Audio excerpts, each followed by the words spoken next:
Salam sejahtera kepada semua panel, semua urus setia, dan rekan-rekan pembentang yang lain. Saya akan membentangkan kertas penyelidikan ataupun artikel yang bertajuk cabaran pengoperasian bus mini di Kota Kinabalu dalam tempo pandemik COVID-19. Oke, penulis bagi kertas ini adalah Arifah Muhammad Nur dan juga saya sebagai penulis bersama yaitu Hasli Bijirip. Oke, kita akan masuk pada pengenalan terlebih dahulu. Oke, secara umumnya pengangkutan awam darat adalah memainkan peranan yang amat penting dalam peningkatan kualitas hidup dari sudut mobility dan tahap ketersampaian masyarakat bandar maupun luar bandar. Penularan COVID-19 yang berlaku di akhir Desember 2019 yang bermula di wilayah Wuhan, Hubei, China, dan pada awal Maret 2020 di negara kita sendiri menyebabkan sektor ekonomi di negara kita tidak terkecuali sektor pengangkutan awam terjejas teruk akibat penularan COVID-19 ini. Menurut laporan akhbar berita harian online, keluaran dalam negara kasar, Malaysia diunjurkan menguncup di antara 0,1% sehingga 4,6%. Berikutan kesan buruk yang ditimbulkan oleh wabah COVID ini. Ekoran daripada penularan COVID-19, kerajaan negara kita terpaksa melaksanakan perintah kawalan pergerakan atau sekatan pergerakan kepada semua masyarakat bagi mengelakkan berlakunya penularan secara mendadak di kalangan masyarakat di negara ini.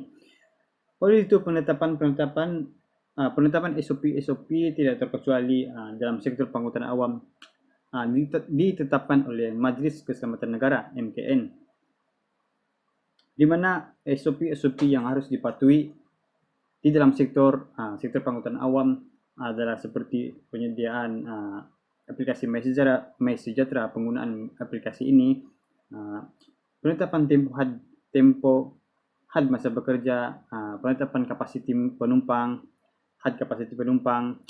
Jadi ini memberikan banyak isu dan cabaran yang berlaku di kalangan pihak-pihak yang berkepentingan dalam sektor pengangkutan awam. Oke, kajian ini adalah memfokuskan kepada cabaran yang dihadapi oleh pengusaha bus mini di Kota Kinabalu dalam tempo pandemik COVID-19. Terdapat beberapa fasa perintah kawalan pergerakan ataupun PKP yang difokuskan dalam penyelidikan ini, yaitu fasa 1 sehingga ke fasa 7, yang mana bermula pada 18 Mac sehingga 31 Agustus 2020. Oke, kita akan masuk ke metodologi kajian terlebih dahulu. Skop kawasan kajian bagi kajian ini adalah di Kota Kinabalu, Sabah, di mana pendekatan kualitatif digunakan untuk mendapatkan data-data daripada lapangan. Di mana kaedah temu bual semi berstruktur diaplikasikan untuk mendapatkan data, dan kaedah persimpulan yang digunakan adalah teknik persimpulan bertujuan, di mana hanya pengusaha bus mini yang ditemu bual dalam kajian ini. Bagi size sampel kajian pula adalah sebanyak 15 informan. Seperti yang saya katakan tadi, mereka adalah terdiri daripada pengusaha bus mini. Bagi analisis data, perisian atas T8 dan kaedah analisis tematik digunakan dalam kajian ini untuk menganalisis dan mempersembahkan data-data yang diperolehi daripada data kajian lah. Oke, sebelum kita masuk ke dapatan kajian ataupun perbincangan kajian, kita akan melihat sedikit ringkasan mengenai serotan literatur ataupun serotan-serotan pada kajian lepas, di mana kita akan melihat terlebih dahulu bagi topik perkhidmatan bus mini, di mana perkhidmatan bus mini ini hanya terdapat di dunia ketiga ataupun negara-negara yang sedang membangun, seperti negara-negara Afrika, negara kita sendiri Malaysia, dan juga negara-negara jiran seperti Thailand dan juga Indonesia. Di di mana perkhidmatan basmi ini dijalankan di tempat-tempat yang tidak mempunyai pengetahuan awam yang teratur ataupun sistematik. Perkhidmatan basmi ini juga penting bagi golongan masyarakat yang tidak mempunyai kendaraan persendirian. Dan di Sabah, perkhidmatan basmi ini kebanyakannya dioperasikan secara persendirian. Termasuk mereka adalah pengusaha dan mereka adalah pemandu bagi basmi ini dengan menggunakan van. Namun terdapat juga pengusaha yang menyewakan bus mereka kepada individu yang lain untuk dioperasikan. Jadi mereka menyewakan untuk dioperasikan lah.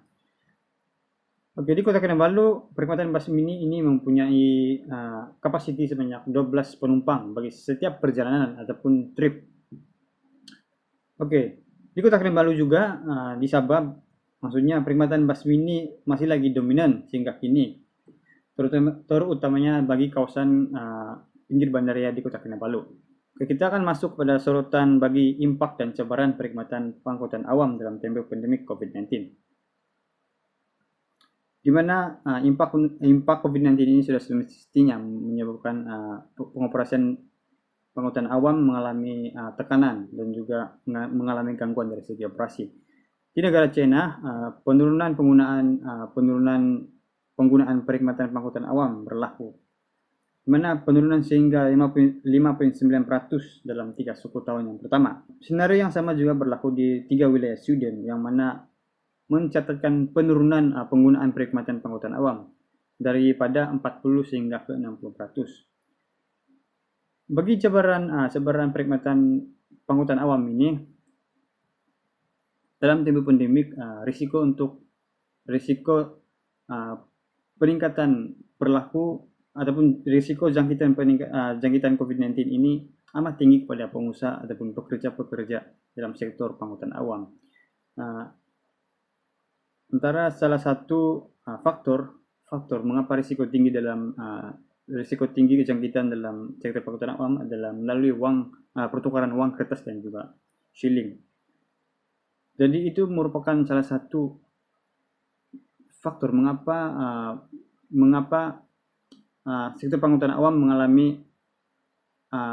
mempunyai risiko yang tinggi untuk pengoperasiannya dalam tempo pandemik ini.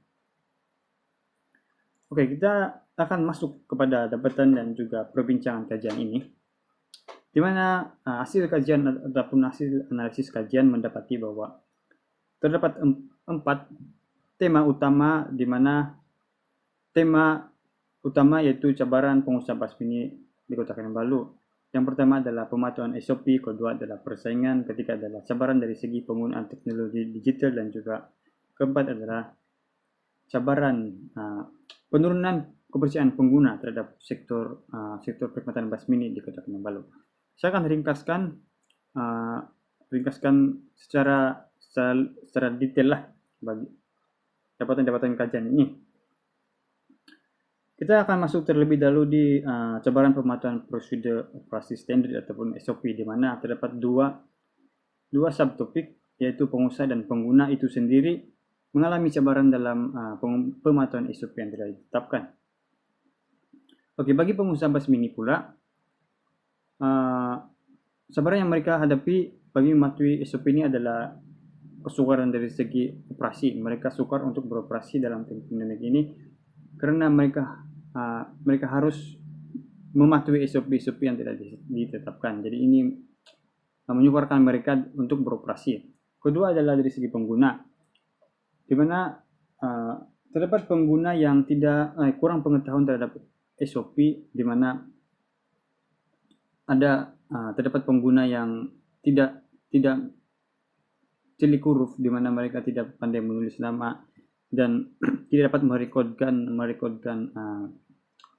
merekodkan di buku manual lah. Jadi ini menjadi cabaran kepada mereka untuk menggunakan perkhidmatan basmi dalam tempo pandemik. Kedua adalah tidak patuh kepada SOP, di mana ini menjadi cabaran yang tinggi kepada pengusaha bus itu sendiri, karena pengguna seharusnya mematuhi SOP yang telah ditetapkan bagi mengurangkan risiko jangkitan. antara SOP yang seringkali tidak dipatuhi oleh pengguna adalah pemakaian pelitup muka dengan betul, tidak mengimbas suhu, tidak menulis nama ataupun mengimbas QR code MySejahtera. Ini adalah antara kesalahan ataupun kesalahan lah yang tidak dipatuhi oleh pengguna-pengguna perkhidmatan ini. Jadi ini menjadi cabaran yang tinggi kepada pengusaha busmi ini untuk memastikan setiap pengguna mematuhi SOP yang telah ditetapkan.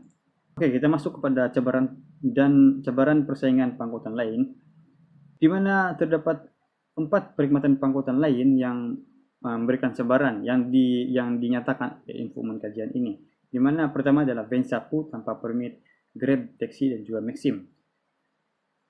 Sebenarnya persaingan ini sudah wujud sebelum pandemik lagi, namun disebabkan oleh pola perjalanan masyarakat ataupun pengguna perkhidmatan ini berubah, mereka lebih kepada duduk di rumah saja, menyebabkan penurunan permintaan kepada perkhidmatan ini menurun. Jadi persaingan yang tinggi berlaku untuk mendapatkan penumpang ataupun pengguna bagi perkhidmatan ini, karena terdapat perkhidmatan pengangkutan yang lain yang digunakan oleh masyarakat setempat dalam tempo pandemik. Jadi ini menyebabkan persaingan yang tinggi kepada pengusaha ataupun perkhidmatan busmi ini di Kota Kinabalu. Oke, kita akan masuk ke cabaran penggunaan teknologi digital, di mana di sini juga dinyatakan bahwa terdapat dua subtema, yaitu pengusaha dan juga pengguna. Maksudnya perspektif cabaran dari segi pengusaha dan juga pengguna terhadap penggunaan teknologi digital. Kita akan melihat kepada pengusaha itu terlebih dahulu, di mana mereka menyatakan bahwa penyediaan MySejahtera ataupun QR code di awal pengenalan aplikasi ini menjadi salah satu cabaran yang mereka hadapilah, karena mereka tidak mengetahui kaidah penyediaan. Jadi ini memberikan cabaran kepada mereka. Kedua adalah pembayaran tanpa tunai, di mana pembayaran tanpa tunai ataupun pembayaran melalui elektronik secara cashless disarankan oleh Majelis Keselamatan Negara bagi mengurangkan risiko jangkitan. Namun bagi pengusaha busmi di Kota Kinabalu, ianya menjadi satu cabaran karena mereka tidak mengetahui ataupun tidak mahir untuk menggunakan sistem ini. Jadi ini menjadi cabaran kepada mereka, dan ia menyukarkan dan meningkatkan risiko lah kepada mereka untuk menerima uang dan shilling dalam transaksi pembayaran tambang. Jadi ini adalah cabaran yang mereka hadapi. Bagi pengguna pula, terdapat pengguna yang kurang pengetahuan terhadap ICT, terutamanya golongan-golongan yang lebih berumur ataupun golongan warga emas. Mereka tidak mengetahui cara menggunakan contohnya aplikasi MySejahtera. Jadi ini memberikan cabaran kepada mereka dan juga cabaran kepada pengusaha itu sendiri bagi memastikan mereka mematuhi SOP. Kedua adalah kekangan kemudahan. Kekangan kemudahan ini bermaksud terdapat pengguna yang tidak mempunyai kemudahan seperti telepon pintar yang dapat menyokong aplikasi MySejahtera di dalam telepon. Jadi ini kekangan kepada mereka lah. Jadi ini juga salah satu cabaran kepada pengusaha itu sendiri, karena terpaksa memastikan mereka menulis nama di buku manual untuk mendaftarkan diri ataupun check-in sebelum menggunakan perkhidmatan tersebut. Jadi ini meningkatkan beban kerja bagi pengusaha busmi ini, karena pematuhan SOP ini seharusnya dipatuhi sebelum suatu perjalanan dimulakanlah. Oke, kita akan masuk kepada kepercayaan pengguna itu sendiri, di mana terdapat dua tren yang berlaku, yaitu menurun dan juga keadaan normal saja. Kepercayaan pengguna sudah semestinya menurun. Saya akan bincangkan yang menurun terlebih dahulu.